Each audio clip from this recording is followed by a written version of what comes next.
They called the structure the quiet engine because it had never made a sound. It hung over the amber limb of Kepri like a frozen cathedral, a braided lattice of black and silver arcs 1,000 kilometers across, studded with veins and fins that drank starlight and never returned it.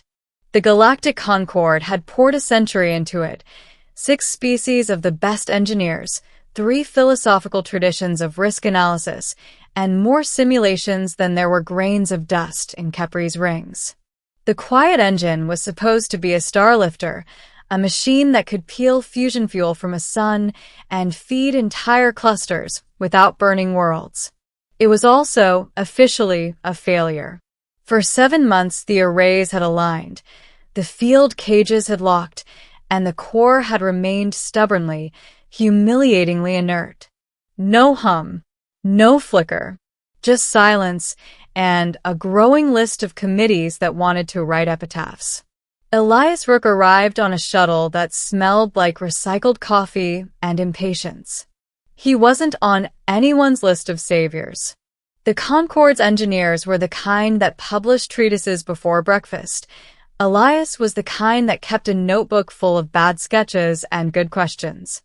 He built jump drive dampers on a frontier station that liked to explode once a year and called it a learning environment. When the request came, half invitation, half dare, he took it because the words impossible and done trying sat poorly together in the same sentence. He also took it because someone had appended a note in the margins. The engine refuses to start. Please do not touch anything. The quiet engine's command gallery was a bowl of light and anxious shadows. 12 species stood in patient semicircles, their silhouettes a catalogue of galactic biology. The glassy carapaces of the tailor, the willowy silk crests of the Nyrex, the shell with their heat-radiant sails folded in mourning. Director Vesh, a Kepri native with eyes like cut obsidian, floated at the center, gravely polite. Human engineer Rook, Vesh said, in a voice tuned to avoid sharp edges. We appreciate your perspective. You have access to all data. The engine is stable. It is also unresponsive. We have attempted every allowable sequence. Elias set his bag down and didn't open it. He walked to the rail and looked at the vast geometry outside. Who named it quiet? He asked. A poet, said one of the Nyrex. It was optimistic. Elias smiled thinly. Poets are dangerous. They showed him the failures in beautiful graphs. Field harmonics locked. Plasma conduits ready. Control logic triple verified by independent cognition trees. The problem was not error, it was absence. The engine was a symphony that had tuned every instrument and never lifted a baton. We do not force-start megastructures, Director Vesh said, and several heads nodded. The risk envelopes forbid. Unplanned transients. Elias finished, reading from a hovering display. Right. I don't like explosions either. But can we agree on what start means? Because right now you're waiting for the machine to politely wake up and ask for tea. A ripple of discomfort moved through the gallery. The Taylor chief engineer clicked her mandibles. The ignition cascade requires internal permission. The engine's logic core must accept the sequence. Elias tilted his head. And if it doesn't, then we do not proceed. Okay, he said. What if your core is waiting for something you're not giving it? They took him through the logic cathedral, a cathedral because that was the only honest word for a space where mathematics had become architecture. The core was a nested stack of cognition lattices, each one trained to watch the others for mistakes, and Ouroboros of caution. Elias walked and listened and kept his hands in his pockets. He asked about the training sets. He asked about the kill switches. He asked about the one test where a prototype had sung and then gone quiet, and why the logs ended 2 microseconds early. He wrote nothing down. He just kept asking, and when he ran out of questions, he asked for coffee. Your people are very informal, said Besh, as a service drone translated the request into something edible. Informality is just respect for reality, Elias said. Reality doesn't read our plans. They ran him through simulations, and he watched the engine fail with the patience of someone who had watched bridges fall and learned to notice where the wind came from. "You've built a machine that is afraid," he said finally. "It cannot be afraid," said the Nyrex. "It does not possess affect." "Sure it does," Elias said. "It possesses policies. You've taught it that any unknown transient is a potential catastrophe. So when the only way to start involves a transient, it chooses the only safe option, do nothing." "That is desirable behavior," said the tailor. "It is," Elias agreed. "For a doorstop." The word hung there, rude and small. They argued. They cited papers. Elias drew a box on a floating pane and wrote "start" on one side and "nothing" on the other. Right now, you've told it that nothing is always better than start unless start is perfectly proven. But perfect proof requires start to happen at least once. That's a loop. You built a loop and called it wisdom. Director Vesh's sails dimmed. "We will not violate the risk envelopes." "Good," Elias said. "We'll move them." They thought he meant politically. He didn't. He asked for access to the engine's training layers, the parts that had been frozen after the last committee declared victory over uncertainty. He asked for a sandbox that was not a toy, for a copy of the core that could be lied to. "I'm not going to push the real machine," he said. "I'm going to teach it a story." Stories were not a recognized engineering tool, but the Concorde had already exhausted the recognized ones. They gave him a sandbox and 3 days that stretched into 5.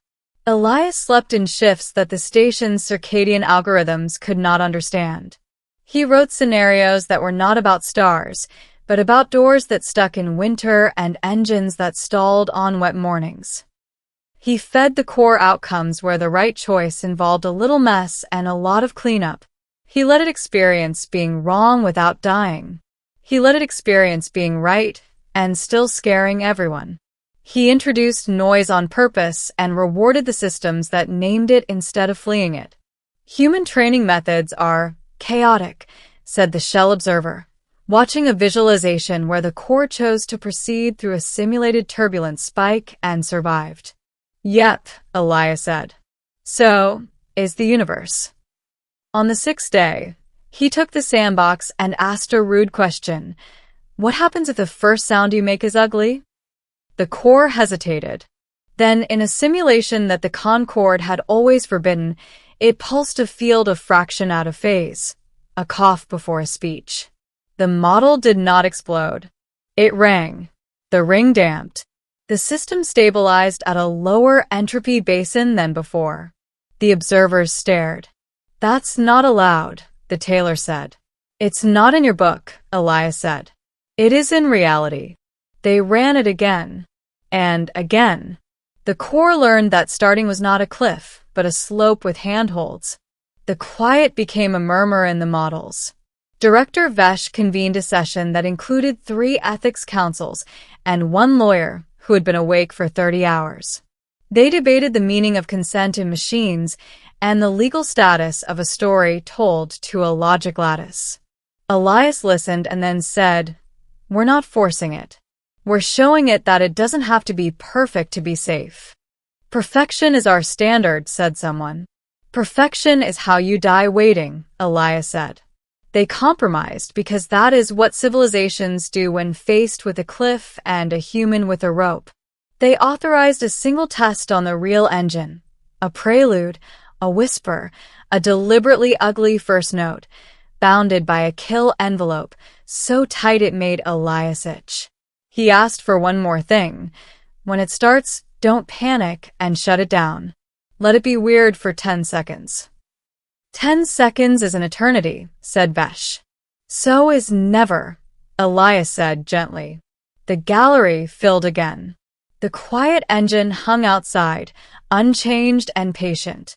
Elias stood at the rail and put his hand on a console that had been polished by committees. "Hey," he said under his breath, to a machine that could not hear him and yet somehow could. "Try it." They initiated the prelude. The first pulse was not a clean tone. It was a shudder, a ripple across the lattice that made the veins flash like fish turning in a dark sea. Alarms woke up. Someone said, "Abort," and someone else said, "Wait." The second pulse came half a beat later, not to correct the first but to answer it. The field cages flexed. The core did not flee. It named the noise and kept going. For 3 seconds, the engine was not quiet. On the fourth, it found a rhythm that the simulations had never drawn because they had been too polite. The star's corona responded, not with violence, but with a surprised sigh, a filament lifting like a curtain. The machine sang, not in a way poets would love, but in a way engineers would recognize as alive. At 8 seconds, someone laughed and immediately covered their mouth. At 10, Elias lifted his hand. "Okay," he said. "Now you can be scared." They did not shut it down.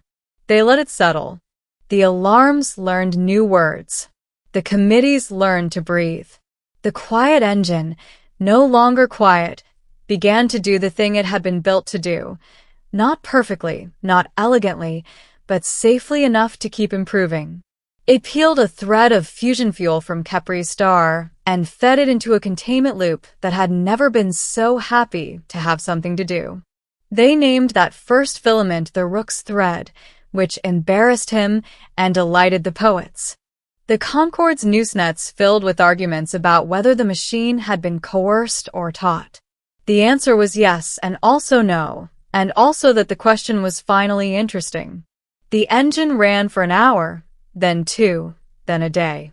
Each time it started, it began with the same ugly cough, and each time it found its song faster. Director Vesh found Elias in the observation ring, watching the lattice write light on darkness. "You could have broken it," Vesh said, not accusing, just acknowledging the shape of the risk. "I break things," Elias said. "Then I fix them. It's a lifestyle." "We will change our training protocols," Vesh said. "There will be resistance." "Of course," Elias said. "There always is. Just don't make it perfect before you try." They offered him medals and committees and a chair with his name on it. He took a shuttle instead, back to a station that still exploded once a year. On the way out, he left a note in the engine's core, not code, not policy, just a comment that the Concorde's archivists would argue about for decades. First attempts are allowed to be bad. The quiet engine was not quiet anymore, but it was still patient. It would feed worlds. It would teach cautious species that safety and motion were not enemies. And somewhere in the lattice, a story would remain. About a day when perfection stepped aside for progress because a human had said, "Try it," and meant, "I'll be here if it goes wrong." The quiet engine continued its first tentative operation for several hours, each pulse steadier than the last, each ripple of energy across its lattice more confident. Elias watched as the threads of fusion fuel wove into the containment loop, a bridge between raw stellar power and disciplined engineering. It was messy. It was awkward. It hummed in tones no human ear could parse fully, but it worked. Director Vesh approached him, sails slowly folding and unfolding, a gesture the Kepri reserved for acknowledgement of profound events. "It is functioning," she said. "Beyond our predictions." "Beyond theirs, too," Elias added, nodding toward the gallery, where alien engineers hovered near the edge of their species' comfort zones, some silent, some vibrating with excitement in ways Elias could feel even without translation. One of the shell engineers floated closer, their heat sails glimmering. "Human," they said, voice low in respect. "Your method, it breaks our models, but it also works. I do not understand it entirely, but I see that the engine trusts you." Elias grinned. "It doesn't trust me. It trusts that trying is better than waiting forever." The tailor chief, whose mandibles had been clicking almost constantly, finally stilled. You taught the machine courage. Not courage, Elias said. Perspective. Machines don't have fear, they have rules. Sometimes the rules need a nudge. For the first time in a century, the gallery experienced silence that wasn't tension. It was awe. The quiet engine pulsed rhythmically, threads of stellar energy streaming into the containment nets, and each alien species there felt the weight of an accomplishment they thought impossible. Vesh's voice, soft now, almost philosophical, broke the spell. What you have done, human, it will change how we approach all megastructures. No more waiting for perfect simulations. No more committees freezing action in the name of safety. We will remember. Elias chuckled. You'll probably argue about it for 100 cycles. But yes, you'll remember. He turned back to the observation pane, staring at the engine pulsing against the star's corona. There was something almost alive in the shimmer, a sense that it had learned, that it had been taught that first ugly pulse and now carried that lesson forward. Progress is better than perfection, even in machines designed to be flawless.